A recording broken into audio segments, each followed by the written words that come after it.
Hello everyone, let's discuss today's The Hindu editorial page. The first article is The Bihar Caste Survey and the Social Justice Agenda.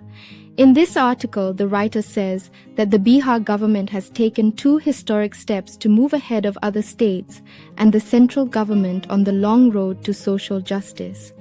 It has conducted a caste census and made public the population numbers associated with different caste groups. However, the Rashtriya Janata Dal United combination may be squandering its well-earned lead if it fails in the crucial third step, using the caste survey data to rejuvenate the social justice agenda. The new context that frames the social justice agenda in the third decade of the 21st century demands a response that goes beyond the strategies of the 20th century.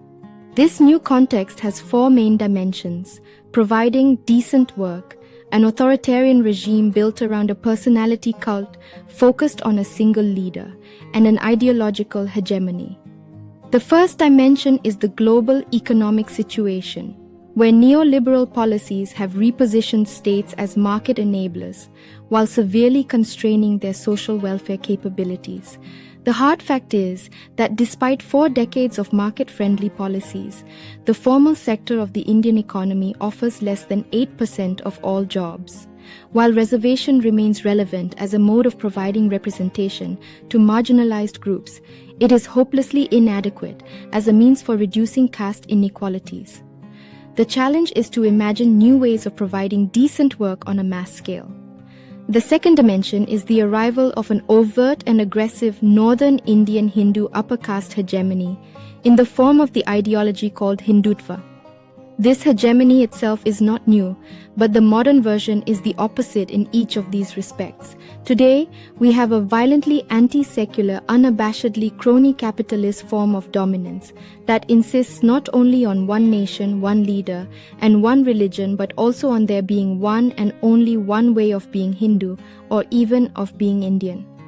The caste hierarchies of Hinduism are attempted to be folded into a larger Hindu identity shaped by the upper castes and defiantly hated towards Muslims. The challenge is to find new ways of providing decent work on a massive scale, as the International Labour Organization ILO calls for. In conclusion, the Indian government's response to the new context requires a comprehensive approach that goes beyond the strategies of the 20th century. By addressing the global economic situation, the Indian government can provide decent work on a massive scale, while also addressing the ideological hegemony of the Hindutva ideology. The next article is A Norwegian Perspective of India's Digital Journey. In this article, the writer says that the United Nations Sustainable Development Goals, SDG, aim to leave no one behind by 2030. India has made significant progress in this direction, with a vast and diverse population of 1.4 billion people. One of India's most powerful tools in this journey is Digital Public Infrastructure, DPI, which has allowed it to issue digital identities to almost all its citizens, providing them access to social services, the digital economy, government support services, and more. These lessons can be used as a blueprint to maximize international development efforts.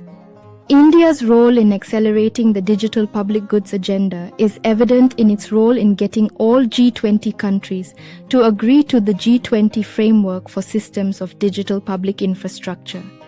This framework defines digital public infrastructure as a set of shared digital systems used to drive development, inclusion, innovation, trust, and competition, while respecting human rights and fundamental freedoms.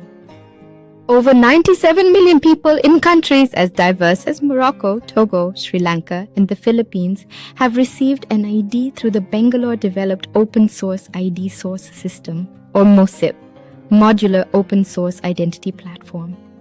Norway has a long history of supporting digital public goods and is a proud co-founder and member of the Digital Public Goods Alliance, DPGA, which provides a registry of certified digital public goods.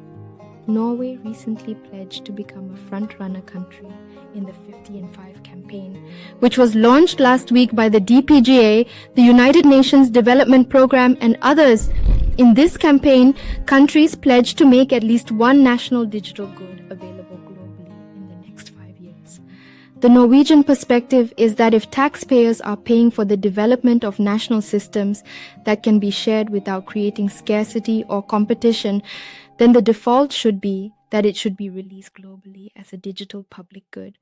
Some of the digital public goods that Norway has already provided are being put to good use across the world. For example, the weather forecasting system, which uses data from the internet to predict weather patterns, is being used to predict the future of climate change. In conclusion, the United Nations Sustainable Development Goals (SDGs) aim to leave no one behind by 2030. India has made significant progress in accelerating the digital public goods agenda, with digital identities being issued to almost all citizens and access to social services, the digital economy, and government support services. The international development ecosystem should pay attention to these conversations as they positively benefit the SDG agenda. The next article is Search and Seizure. Unfettered powers to seize devices threaten freedom of speech. In this article, the writer says that the Supreme Court has directed the United States government to create guidelines to protect media professionals' interests regarding the seizure of their digital devices. This is a timely step, as recent actions against journalists have sent a chilling message to whistleblowers and other journalists. Seizing and examining a journalist's communication devices on the false grounds of allegations compromises sources and impedes news professionals' ability to do their job. The guidelines must ensure that law enforcement agencies are not permitted to seize or search devices without a prior judicial warrant, clearly outlining the information expected from the agency, and that data irrelevant to an investigation is deleted promptly. Technological interventions, such as cloning devices, allow journalists to continue their work without priving them of their own data for an unspecified period. It is also important to create a record of the device at the time of seizure to ensure that incriminating material is not planted on it during the investigation process. The court has indicated the need for a balancing of interests, drafting guidelines in a transparent manner, and involving public consultations. Privacy is considered a fundamental right, and the court referred to the fact that privacy itself has been held to be a fundamental right for all citizens whose professional and personal lives are increasingly contained in vulnerable handheld devices.